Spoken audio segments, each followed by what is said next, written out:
unemployment rates or long-term unemployment rates for different months of the years, starting 2005 and so on, with the different genders, so for men and for women, and for the different age groups, so 16 to 19 years old, 20 to 24, and so on. And so this data does look like visually appealing to the human eye, and here we can quickly derive insights. If we need to, we can scroll further along and find the right year that we, or year and month that we're looking at, and we right away know that the left column is men, the right column is women, and we know how to select the right age group just because they're nicely highlighted here. Also, the spreadsheet has some header information up at the top. It's got some additional information down the bottom. Sometimes you might find that spreadsheets like this will have totals at the bottom as well, like we can add that right now. So here you've got the total, and let's just drag that along.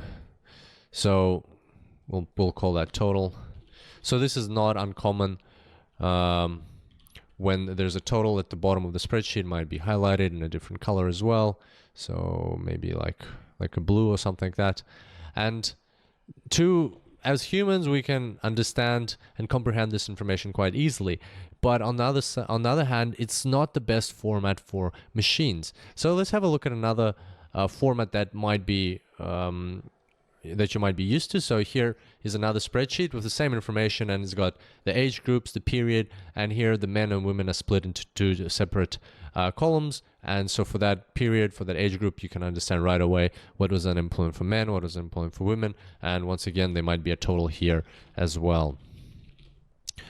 So we'll just copy that down. And as you can see, this information is presented in an appealing way to the human eye, but it is not what machines are used to. It's not what Tableau is used to when you're importing this information. And for instance, this information is best presented in the following way if you are to put it into Tableau.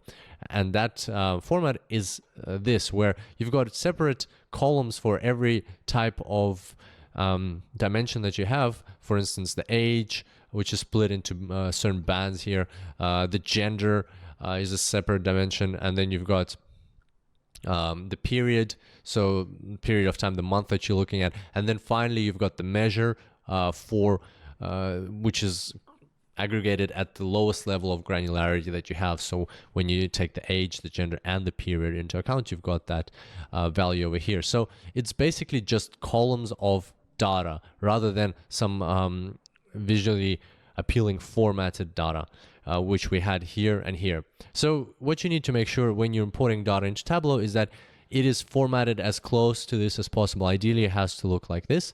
And that means that you need to take out all these headers, any possible margins that your data has. You have to kind of unpivot the views and put all of these months into a column and give that column a name called month or time period, and put the genders into a column. Also, you need to get rid of the totals because you don't need the totals in Tableau. You can get them in Tableau if you need them. And here, what all they're doing is they're good for visual analysis, but they will confuse you if you bring them into Tableau. They might cause discrepancies in your data.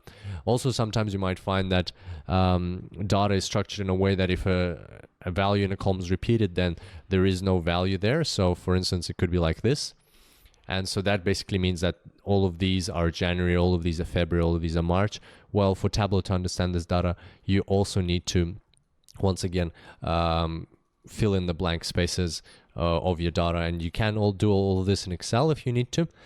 However, the good news is in starting from Tableau 9, Tableau has some advanced features in its data import functionality, which will help you do a lot of these things in Tableau and actually allow you to do a lot of these automatically. And so that's what we'll be looking at in the next tutorial. We'll be talking about the data interpreter. And I look forward to seeing you next time. Until then, happy analyzing.